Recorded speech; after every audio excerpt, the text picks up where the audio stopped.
Hi kids, this is teacher Vidya. My aim is to make you all to explain the changes in the revenue system under the English East India Company. Why do people pay tax to the government? People pay tax so that the government can spend the money collected on the development of the country. The tax is the source of revenue for the government. English East India Company decided to auction revenue collection rights to the highest bidder. Iraj means leasing. Iraj farming was the revenue collection system under the Mughals. Ijag farmers collected the revenue. It was practiced in Jahir lands. A change in the tax collection system came with the decline of the Mughal Empire when the centralized revenue collection system set by the Mughals came to an end. The dual government was a system jointly implemented by the British and the Nawab. In the initial stage, the English East India Company abolished the dual government and auctioned the tax collection to the person who could collect the highest amount from an area.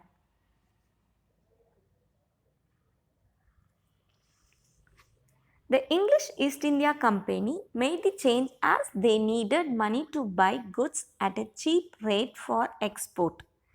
They felt the need for a steady source of revenue so that they could earn the money for exports from India itself without depending on gold and silver from England. The farmers did not benefit under the changing systems as they were burdened with the high taxes which they were unable to pay. The English East India Company initiated a reform with a new system of collecting revenue called permanent settlement, by which the responsibility of collecting tax for the British went to the Jamindars, who in turn were assured of steady revenue. Some Jamindars became rich while a few lost all their land as they were unable to pay the high tax. The farmers suffered even more under this system. Why do you think the Jamindar benefited the most in the system of permanent settlement? The Jamindar benefited the most because the possession became hereditary and because he had to pay a fixed amount as revenue. So he could keep the rest for himself. Therefore, the more revenue he collected, the greater his income.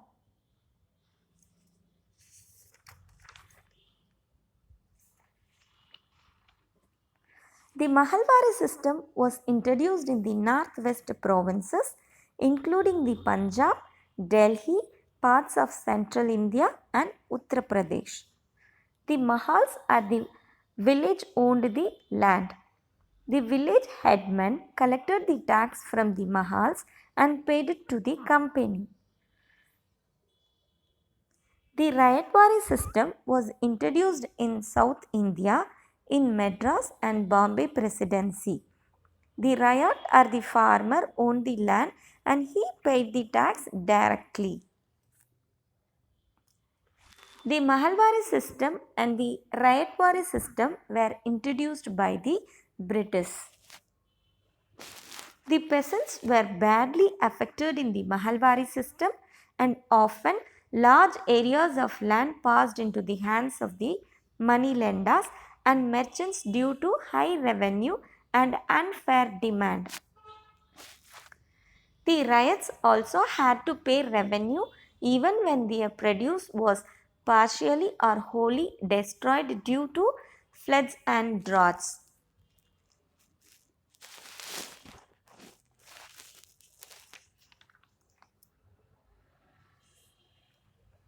What are natural colors?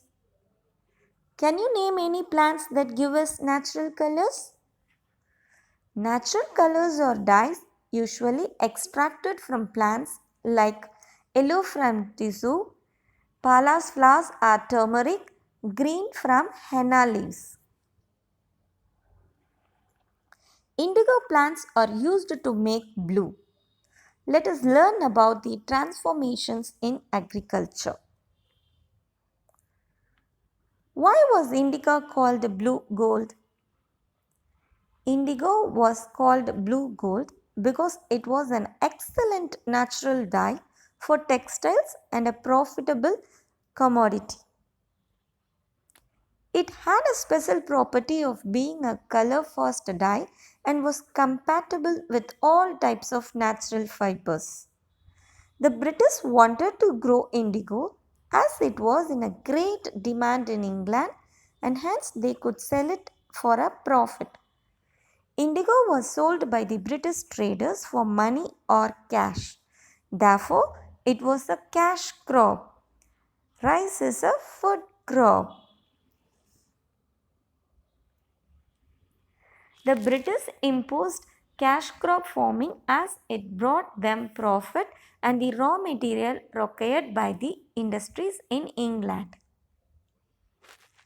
The two systems for growing indigo were niche and ryot.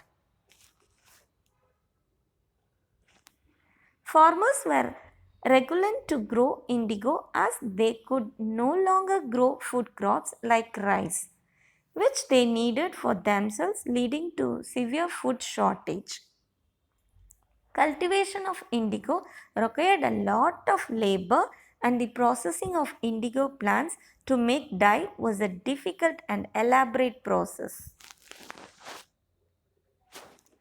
The ryots did not benefit from the cultivation of indigo as a cash crop because they did not make any profit from it as they were forced to sell it to the British traders at a very low prices.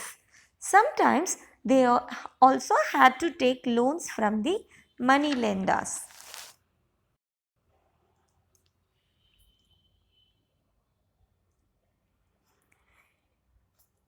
Indigo farmers rebelled against the English East India Company. The Blue Rebellion broke out in March 1859, which was the beginning of the collapse of indigo production in Bengal.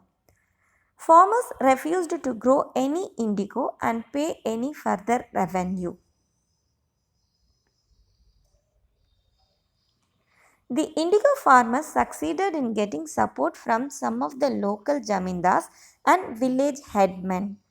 The local jamindars and village headmen supported the farmers because many of them were unhappy with the increasing power of the planters and the compulsion to let out their land for indigo cultivation.